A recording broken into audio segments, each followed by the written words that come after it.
ক্ষমতাবান চেয়ারে বসে আছেন। তিনি তো নিজেই দাম্ভিকতার সাথে বলেছেন যে আমি মমতা ব্যানার্জি নাকি দুর্বল মুখ্যমন্ত্রী ছিল, যে দুর্বল মুখ্যমন্ত্রী তিনাকে 4.5 বছরে কোনো মিটিং মিছিল করতে দেয়নি, তার জন্য তাকে হাইকোর্টে যেতে হয়েছে। তিনি নিজেই বলেছেন 101টা মিটিং করতে গিয়ে 101 বার তাকে হাইকোর্টের পারমিশন নিয়ে করতে হয়েছে। এখন সবল মুখ্যমন্ত্রী, তিনি সবল মানুষ দুর্বলের উপরে আক্রমণ করবে, দুর্বলকে হেনস্থা করবে, সেটা তো তিনি বুক চিতিয়ে হাউসের মধ্যেই বলেছেন। তো আমাদের ভাগ্যে যা আছে আমরা মরে গেলেও আমরা কোনো অন্যায় এর সঙ্গে কম্প্রোমাইজ করি না, করব না। তার যেমন মুখ্যমন্ত্রী হয়ে তার যেমন বিজেপিকে শক্তিশালী করার এজেন্ডা থাকবে, আমরাও আমার পার্টির দুটো জায়গায় আমি জিতেছি। বিজেপিকে 59,000 ভোটে 70 রেজিনগরে হারিয়েছি, আর তৃণমূলকে 81,000 ভোটে হারিয়েছি। তারা এখন দুটো পার্টি এক হয়েছে। যারা মাত্র 41,000 ভোট পেয়েছে আর বিজেপি 64,600 ভোট পেয়েছে, দুটো মিলে 1,01,000 বা 1,05,000 ভোট পেয়েছে। তো সেই 1,05,000 এখন দুটো মিলে গিয়েছে। রেজিনগরের পুলিশ প্রশাসন, শক্তিপুরের পুলিশ প্রশাসন ডাইরেক্ট বলছে যে পদ্ম ফুল আর জোড়া ফুল এক হয়েছে, আপনাদের কথা শুনতে পারবো না। আমাদের কথা শোনার দরকার কি আছে? তেনারা যখন একসময় বর্তমান মুখ্যমন্ত্রীর এজেন্ডা ছিল তৃণমূলকে হারানো হয়ে গেছে। এখন তিনি মুর্শিদাবাদ জেলায় জিরো টলারেটের কথা বলছেন, সেটা ডায়মন্ড হাবড়াতে খাটছে। সেটা উত্তর 24 পরগনা, দক্ষিণ 24 পরগনা, 2 মেদিনীপুর, 2 বর্ধমান, কলকাতা, নদিয়া অব্দি জিরো টলারেটের কার্যকারিতা দেখা যাচ্ছে। কিন্তু মুর্শিদাবাদে এসে আর জিরো টলারেট থাকছে না।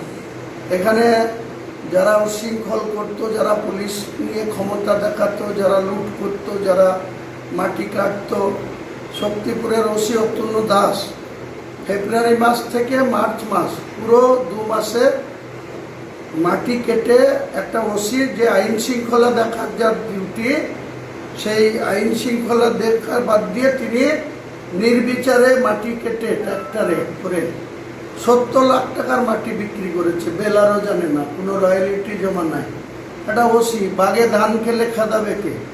এইরকম একটা মুখ্যমন্ত্রী পেয়েছি। তিনি শক্তিশালী মুখ্যমন্ত্রী, তিনার নেতৃত্বে তিনি পুলিশ মন্ত্রী, তিনার ওসিরা লোকে এইরকম জুলুম করবে লোকের উপরে। এবং যাকে আমাদের ধরেছে বহরমপুরে, তার শ্বশুরবাড়ি তালবাগান পাড়ায়, তার শ্বশুরবাড়ি থেকে তাকে ধরা হয়েছে, তাকে সেইখানে স্পটে মারা হয়েছে, তাকে বাপ তুলে গালিগালাজ করা হয়েছে, তাকে আমার নাম করে বলা হয়েছে যে হুমায়ুন কবির তোর বাপকে ডেকে লেয়, বোঝাপড়া করবো।